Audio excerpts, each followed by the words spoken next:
Welcome to Photography BB's Artistry Effects for Photoshop. In this tutorial, we'll look at how to use our pencil crayon sketch effect, part of the Sketchography4 collection. Let's jump on into Photoshop and see how to use this dynamic pencil crayon sketch effect.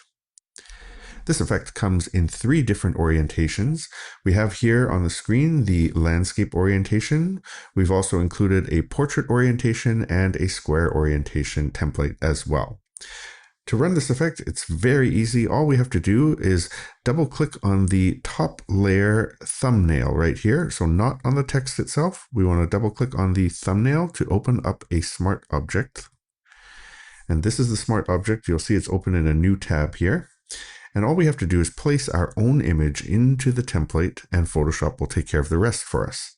So to do that, we go to the menu File, Place Embedded, and then we choose an image that we're going to work with.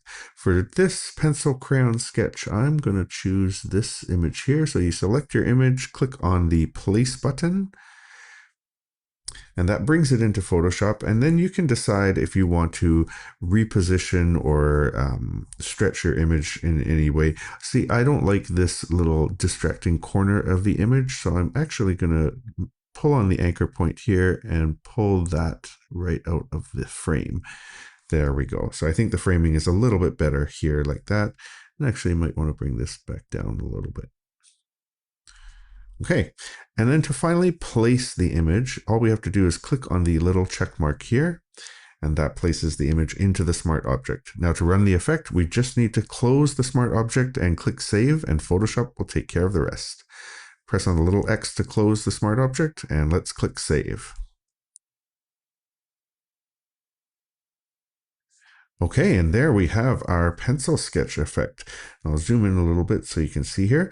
The default settings look great on this. You can see some nice pencil crayon shading effect here, nice sketch lines throughout the image as well, and it looks really good. If we zoom in closer, you can see some of the details here.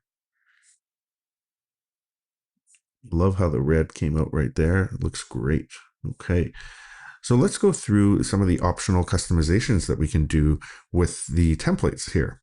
So we'll go through the layers palette one by one. We have a first layer group called optional controls. We can toggle that open right here. And inside there, we have toning controls and textures. So let's open toning first. And these are standard toning controls. We have the ability to darken the image, depending on the image you're working with, brighten the image. And you do that by activating the visibility of these layers. Right now they're not visible. So click on here to activate the visibility if you want the image darker or brighter. We can add some contrast to the image if we want to. And for any of these, you can double click on the adjustment layer icon right here to make further changes. So let's say we wanted to increase the brightness there and darken the shadows a bit. We can do that. And then you'll see the effect if I toggle that layer on and off. So it really just depends on your individual image that you're working with and to your liking.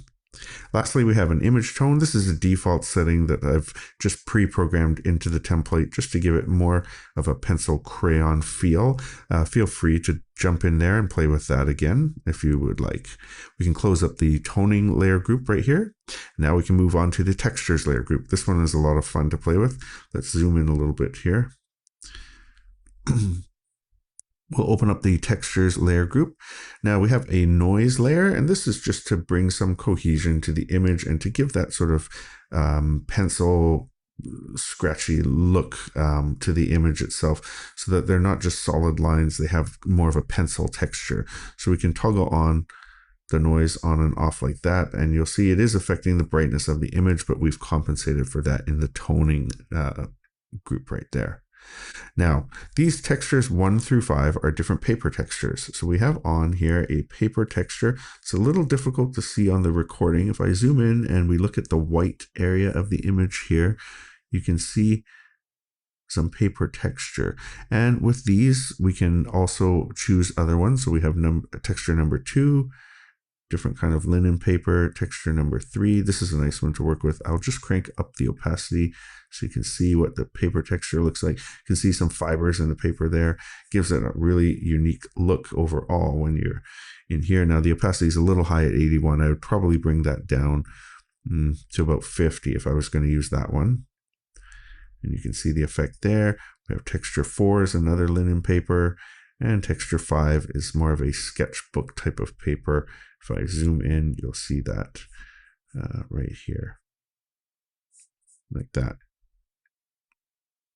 So textures are a lot of fun to play with, and they can actually give your image a completely different look depending on what texture you're planning to use. I actually like this texture right here, maybe a little bright. I'll go down to 35%, and I like the way that that looks right now.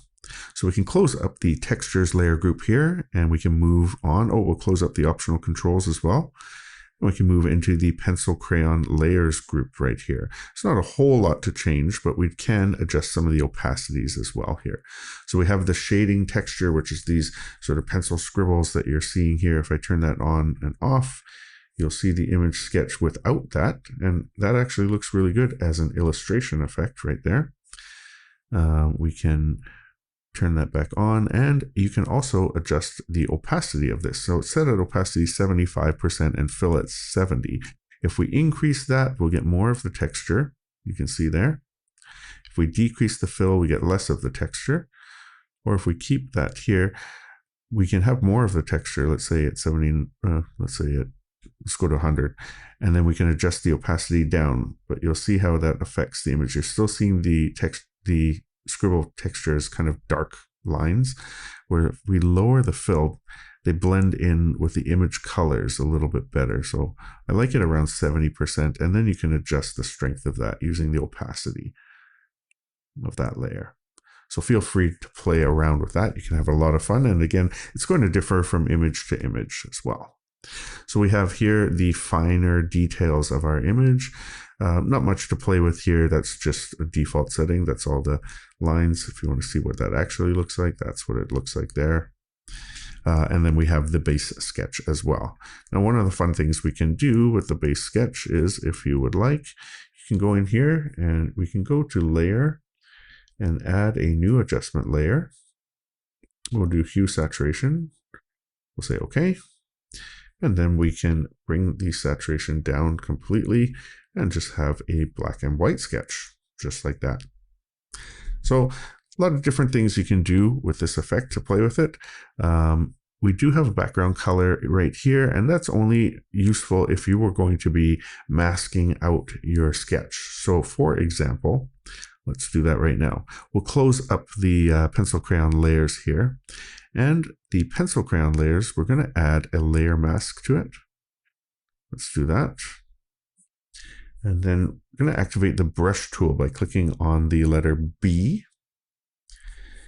And let's choose a nice sort of sketchy brush. Maybe, well, what I'll do first is I'm going to invert the layer mask by, so you can select either the layer itself or the layer mask, and you'll see it's highlighted like that. So we want to make sure that, that we're working, on the layer mask itself. So I'm going to invert that by hitting Command or Control I. That fills the layer mask with black, and now all we're seeing is the background layer and the paper texture that we were talking about earlier. So what we can do here is, again, on the mask being black and highlighted like this, with our brush tool active, we're going to make the color swatch white, the foreground color white. And if we paint over the black mask with a white brush, that's going to reveal what's inside there. So you can see here, as I paint with a white brush, I'm revealing the image onto the background paper. And why would we do this? Well, let's go with a soft brush here like this. You might want to frame your image on a paper to sort of simulate that it was actually sketched onto paper. And you can do some fun things here too. We can go with I think I have a scribble brush here. Let's take a look. No, there's a lot of different brushes. we can go with a scribbler brush right here. And what we can do is, again, we're just using a white brush, but a different type of brush than the